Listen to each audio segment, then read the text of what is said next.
Biblically accurate angels would terrify you. Not the cute, chubby babies with tiny wings and little bows. Not the soft, glowing figures from Renaissance paintings. When angels appear in Scripture, people don't smile. They collapse. They fall face down. They tremble in fear. In Daniel 10, the prophet describes a heavenly being with a face like lightning, eyes like flaming torches, arms and legs like burnished bronze. The sound of his voice was like the roar of a multitude. Daniel says, "No strength was left in me, and I fell on my face." That's the Bible's version. So what do angels actually look like? Let's go to Scripture. First, the word angel comes from the Hebrew word malach, which simply means messenger. Not every heavenly being in the Bible is technically called an angel. The Bible describes different kinds of heavenly beings, and it never gives us a ranked medieval chart of angel tiers. Those systems came much later in history. So today, we're sticking strictly to what Scripture actually says. Let's start with the more familiar ones, Gabriel and Michael. Gabriel is one of the few angels actually named in the Bible. In Daniel 8 and 9, Gabriel appears to explain prophetic visions. In Luke 1, he announces the birth of John the Baptist and then Jesus. He even says, "I am Gabriel. I stand in the presence of God." Notice something important. The Bible focuses on Gabriel's message, not his physical appearance. He appears in a form that can speak and be seen, but Scripture doesn't describe him with multiple faces or eyes. His role is clear. He is a messenger who stands in God's presence. Then there is Michael. Michael is called the archangel in Jude 1:9. In Daniel 10, he is described as one of the chief princes. In Revelation 12, Michael leads the armies of heaven in battle against the dragon. Again, Scripture doesn't describe what he looks like, but it tells us what he does. He leads heavenly warfare. These are powerful beings, but they are not the strangest ones described in the Bible. Now things escalate. Cherubim. The first time we see cherubim is in Genesis 3:24. After Adam and Eve are expelled from Eden, God places cherubim to guard the way to the tree of life, guardians of sacred space. But what do they look like? For that, we go to Ezekiel 1. Ezekiel describes 4 living creatures. Later, in Ezekiel 10:20, he identifies them clearly. These were the cherubim. Here's how he describes them.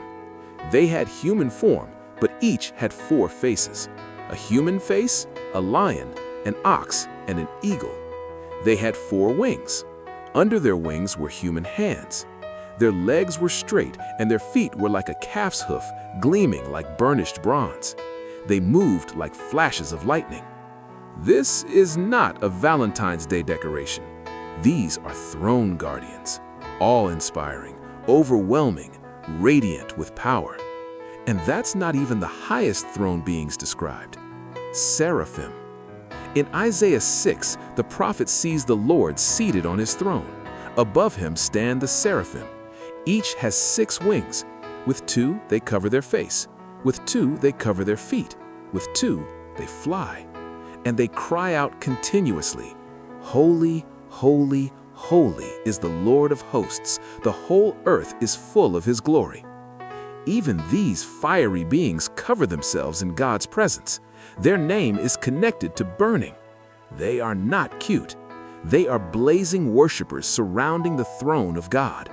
And then we get to the strangest description of all, the wheels, or ophanim.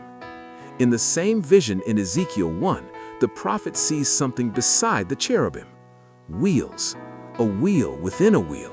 Their rims were tall and awesome, and they were full of eyes all around. Wherever the Spirit moved, they moved. These beings are described in connection with God's throne itself, not decorative, not symbolic art for a cathedral ceiling, but part of a divine throne vision. The Bible doesn't explain them beyond that, and that's okay, because the focus isn't the creatures.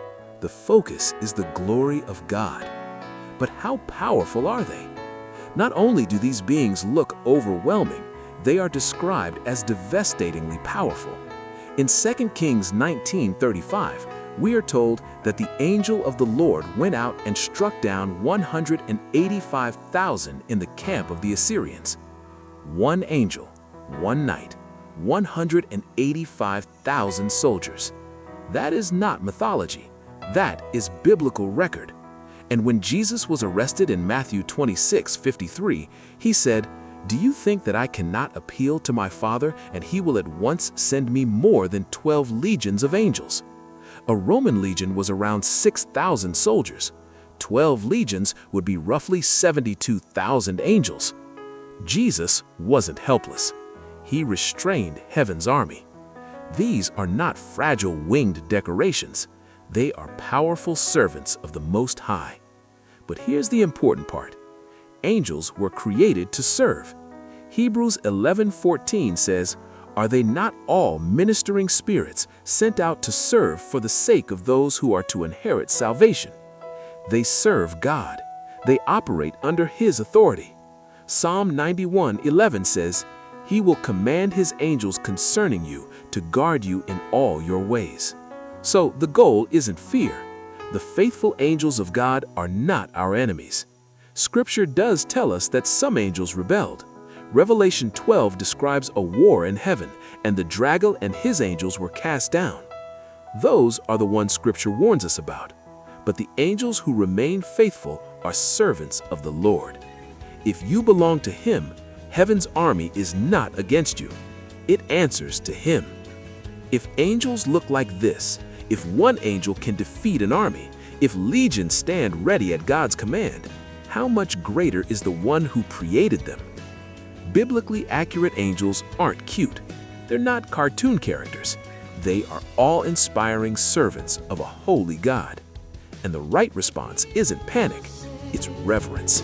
Because if angels are this powerful, imagine the glory of the Lord they serve.